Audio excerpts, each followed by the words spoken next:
بسم اللہ الرحمن الرحیم۔ السلام علیکم۔ اس کو جانا تھا، میں نے جانے دیا، اس سے زیادہ وفا میں کیا کرتا۔ میری شادی 2017 دسمبر کو ہوئی۔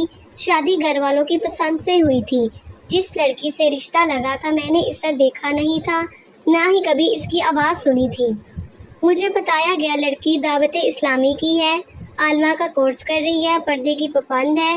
یہ سب سن کر میں نے ہاں کر دی، اور پھر 2017 کو میری شادی ہو گئی۔ پہلی رات میری وائف رو رہی تھی، میں سمجھا شاید گھبرا رہی ہوگی، یہ اپنی فیملی کی یاد آ رہی ہو گئی۔ میں تسلی دینے لگا لیکن اس نے مجھے دھکا دیا، یہاں تک کہ میں گر گیا، اور پھر میں بغیر کچھ بولے کافی دیر تک اس سے کچھ فاصلے پر بیٹھا رہا۔ اس دوران میں بس یہی سوچ رہا تھا کہ وہ بہت سیڈ ہے، لیکن اب میں تسلی کے لیے قریب جانے سے بھی ڈر رہا تھا۔ پھر وہ اچانک اٹھی اور الماری سے اپنے کپڑے نکالے اور دلہن کا دوپٹہ اتار دیا، یعنی گھونگھٹ، اور سر پر دوسرا سادہ دوپٹہ پہن لیا۔ یہ سب بہت عجیب تھا۔ خیر اب وہ میرے پاس آ کر بیٹھ گئی کچھ فاصلے پر اور کہنے لگی مجھے تم سے نفرت ہے، تمہاری شکل سے نفرت ہے، مجھ سے دور رہنا۔ یہ سب سن کر میرے ہوش بختہ ہو گئے۔ میں نے اس سے پوچھا کہ آخر ایسا کیوں بول رہی ہو؟ میری فیملی نے تو آپ کے گھر تصویر بھیجی تھی، یہاں تک کہ آپ کے بھائی نے میری ویڈیو بھی ریکارڈ کی تھی آپ کے لیے۔ پھر وہ کہنے لگی میں کسی اور سے پیار کرتی ہوں، لیکن اس کی شادی ہو چکی ہے، اسی لیے مجھ سے دور رہو۔ میں نے کہا آپ بول رہی ہو اس کی شادی ہو چکی ہے، اور پھر تمہارے ساتھ میری شادی بھی ہو چکی۔ یہ سب کچھ شادی سے پہلے آپ کی فیملی نے نہیں بتایا، ورنہ ہم یہ رشتہ کبھی نہیں کرتے۔ اس کے بعد وہ بہت بری لینگویج استعمال کرنے لگی۔ میں اٹھ کر اپنی امی کے پاس گیا اور انہیں سب احوال سنا دیا۔ امی نے کہا بات بہت سیریس ہے، لیکن ابھی بہت ہنگامہ ہو جائے گا، صبح بات کروں گی۔ لیکن پھر مجھ سے کہنے لگی اس عمر میں کوئی بھی بہک جاتا ہے، اب تمہارا امتحان ہے، جتنا ہو سکے اس کا خیال رکھو۔ یہ بات میرے دل پر اثر کر گئی اور میں نے فیصلہ کیا کہ اب کسی کو کچھ نہیں بتانا، بس پوری کوشش اس کو راضی کرنے کی ہے۔ کچھ مختصر بات ہوئی امی کے ساتھ، پھر واپس کمرے میں گیا اور کہنے لگی بکواس کر کے آ گئے۔ میں چپ رہا، کچھ جواب نہیں دیا اور بیڈ سے نیچے لیٹ گیا۔ مجھے تو پوری رات نیند نہیں آئی، لیکن وہ سو گئی۔ کچھ ہی دیر میں بے خبر 3 دن جہنم جیسے گزرے، پورا خیال رکھنے کے بعد بھی، کیونکہ اس کی لینگویج حد سے زیادہ بری فحش ٹائپ کی تھی۔ جتنا ہو سکے برداشت کرتا رہا، لیکن پھر 3 دن بعد ان کی فیملی کو سب بتانا پڑا۔ پھر معلوم ہوا پوری فیملی اس حقیقت میں شامل تھی، انہیں سب کچھ معلوم تھا۔ لڑکی کی امی کو اور وہ لڑکا بالکل پسند نہیں تھا، وہ ویسے بھی اس کی شادی ہو چکی تھی۔ امی نے اپنی قسم دے کر کھانا پینا چھوڑ کر جیسے بھی کر کے اپنی لڑکی کو شادی کے لیے راضی کیا تھا، لیکن لڑکی نے اپنی امی کی قسم کی بھی لاج نہیں رکھی اور پہلی رات کو ہی اپنی تفصیل بیان کر دی۔ اب یہ سٹوری میری پوری فیملی کو پتہ چل چکی تھی، لیکن وہ سب بے بس ہو گئے۔ نہ لڑکی کے گھر والے اسے سنبھالنے کے قابل تھے، نہ اس کی امی اور والد۔ نہیں، خیر پھر بھی بہت کوشش کی، سمجھایا گیا میری وائف کو، لیکن کوئی فائدہ نہیں ہوا۔ سلسلہ یوں ہی چلتا رہا۔ میں نیچے سوتا، وہ بیڈ پر، اور اس کے کھانے پینے کے ہر چیز کمرے میں لا کر رکھ دیتا، جیسے تیسے نمز کو الگ الگ چاکلیٹی بسکٹ کے پیکٹ، کولڈ ڈرنک وغیرہ، پھر تینوں وقت کا کھانا جو گھر میں بنا ہو خود رکھ دیتا تھا، پھر برتن خود اٹھا لیتا تھا۔ اس کو جس چیز کی ضرورت ہوتی تھی ایک پیج پر لکھ کر رکھ دیتی تھی، میں فوراً لا کر آتا تھا۔